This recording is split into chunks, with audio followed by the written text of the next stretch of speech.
I've been playing a fan-made remaster of the original Super Mario Bros. It's actually kind of cool because it takes code from the ROM and kind of dumps it to play the game that way, at least as far as I'm aware. But even despite that, I've replayed the original on my NES earlier this year, and I found that it's kind of weird that I'm always drawn back to playing this first game in the series once in a while. Like, you'd think that the newer iterations would make it more fun and more interesting, but there's just something about the original that has something that the others don't have. And I know this game has been discussed to death, but I wanted to make a concise video talking about some of the underlying effects it's had on my view of game design. The first thing that I noticed when I was playing it again was that the game actually does a lot with a little. I'm going to wrap around back to this later, but the physics make the fun in this game, so the lack of enemies in the environment doesn't really matter much. And by the way, I counted, it's 13 enemies, including the Koopa Paracoopa variants. A lot can be done with certain terrain enemy combos instead. Additionally, Mario's physics, Mario's jump, leads to a really fun flow state, where players are encouraged to chain jumps as a sort of self-imposed challenge. Since it's more fun, it looks more impressive, and it racks up more points, and usually it'll get you through the level quicker too. This is a pretty good speed game, or speed run game. Changing Mario's size with the power-ups is secretly a buff and a debuff to the character, which means that there's reasons to play with more risk, which is really cool. You can take alternate paths, you have less space taken up by the character so you can squeeze through smaller or more dangerous gaps between enemies and stuff like that, while being big lets you break the blocks, but it also kind of proposes its own risk through that larger hitbox. It's a lot easier for you to get hit and then lose the power-up. I think that's a really interesting sort of, it's not really so much of a trade-off, but if you really care about holding on to the power-up, it makes it kind of hard to do so. It's weird. It's like a weird tug-of-war with game design here. Partially because of these three previous points, the levels are paced perfectly. It provides just enough tension later on, and it gives worse players just enough leeway with the timer as well. It makes scoring and speedrunning a lot of fun. There's a lot that's done to really emphasize this flow state and just trying to repeat what you've already played to get better and better, which is pretty emblematic of the games of the time, but I digress. It's still good game design. A shorter game should be played multiple times, and then longer games, they don't need to have that amount of replayability. And now for that point that I said I wanted to wrap back around to. This really good flow and all of these points sort of come back to the physics of the game. The physics makes the fun. Everything in the game hinges on the physics. Other games before Mario, and even a good amount of them afterwards for a long time, had jumping, but this was the first one to have good and ubiquitous physics. The physics extend to everything in this game, just about. Enemies can fall, others can jump, others throw weapons that also abide by the physics. Some platforms are affected by Mario's weight and therefore will move up and down according to which side he's standing on and all that. Even the fireballs from the fire flower have physics and they bounce just to show off the physics. I know every YouTuber under the sun who's talked about this game always says Mario's jump is what makes Mario so good, what made Mario revolutionary. And they're right, they are right, as annoying of a talking point as that is. But they never talk about how the physics extend to everything else, and that's what makes Mario so fun, at least for the time, is that Koopas fall off the ledges, and the bullet bills are kind of tricky, because they're the only enemies, as far as I can think of right now, that don't abide by the physics at all. Okay, there's also those like fire bar things, I don't know if those count as an enemy.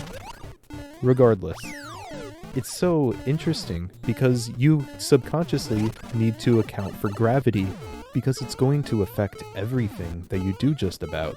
It's going to affect how you interact with the enemies, how you interact with some of the platforms, how you interact with the level itself. The simplicity of this makes Mario 1 a really fun game to just breeze through in about 20 minutes and then move on to something else. It's kind of like just sitting down and watching an episode of a TV show or something. But they take this concept and they expand it later on, obviously. Mario's one of the biggest series of all time. But you can see it as early as the second game. Well, whichever one you want to choose as the second one. Lost Levels doesn't do too much, but Mario 2, Mario USA, whatever, Doki Doki Panic if you want to call it that has an emphasis on the vertical aspect of the levels to really bring that jump more into the forefront. The character that you choose is mostly based on whether or not you want them to jump a certain way or run a certain way. But usually whenever I see people choosing a character, it's because they want a certain jump. Mario just has like the standard one that they're used to. Luigi gets that nice high jump. Or if you are really bad at the game, you can always choose Peach, Toadstool. I think they call her Toadstool at the time. But yeah, you choose her because you want that nice floaty jump to give you that extra horizontal reach. But going even further, Mario 2 and Mario 3 have that fall through, jump through platform stuff going on. Mario 3 has expanded like water physics and stuff like that going on, so you can actually swim in the above ground areas. You don't need to have an actual level dedicated to swimming. And then they also expand upon the swimming physics too. And then come Mario World, everything is on the table now. They even show off slopes and kind of diagonal level design with the boss fights, you know, they just show off a lot in that game, and it's a lot of fun for that reason. They're always throwing something new at you. They realized very early on that there is a lot you can do with physics and gravity as a mechanic, and this is what I call a base system. It's something in a game that most things utilize in some way. Physics being used for the first time as a base system makes Mario more revolutionary than just having a good jump or being the launch title for the NES.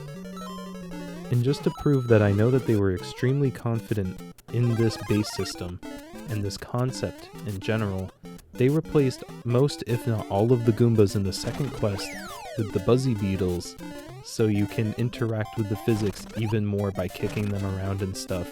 And it also eliminates the Fire Flower as being an extremely useful tool, so now you have to rely on jumping more. That's pretty cool. The early 80s and before are kind of a blind spot for me when it comes to my gaming history, but as far as I'm aware, no other game really had a ubiquitous, unanimous base system like this, and especially with gravity. A lot of games, especially on like the Atari that I've seen and played, have really awkward gravity physics where it just feels like it's moving down incrementally instead of through a more natural, logical sort of parabola.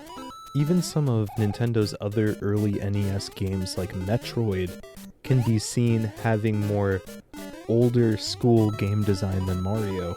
Samus has gravity, and one or two other enemies do, and I know Ridley and Kraid are kind of affected by gravity as well, they jump around.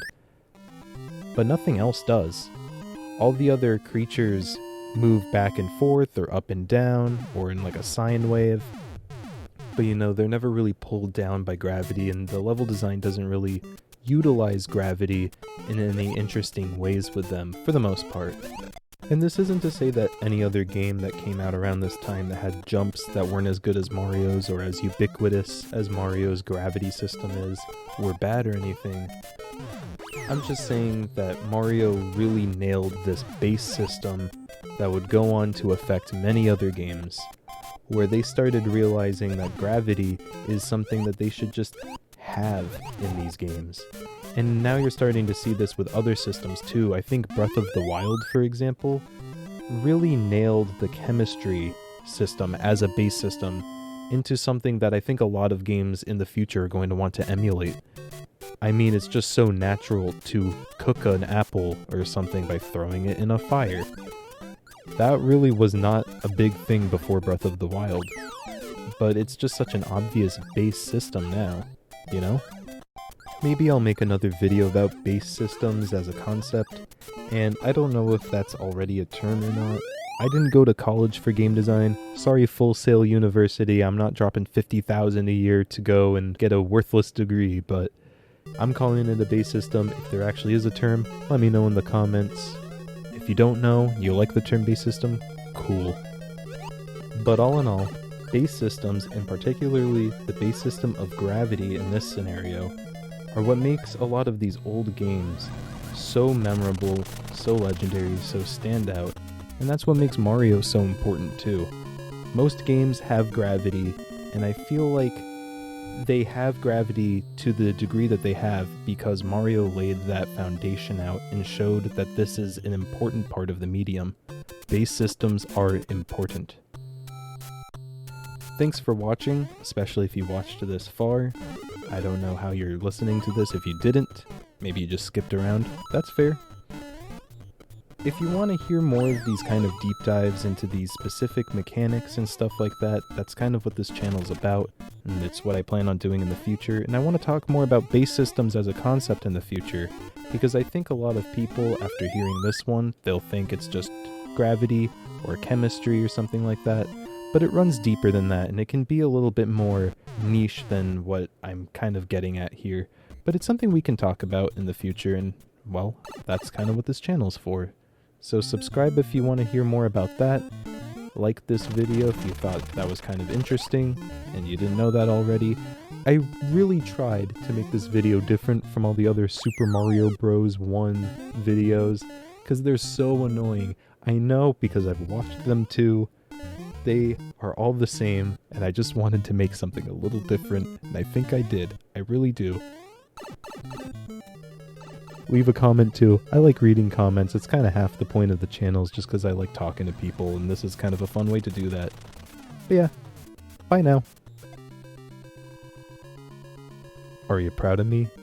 I avoided using "let's jump into it" as a transition for the whole video. I did it, guys.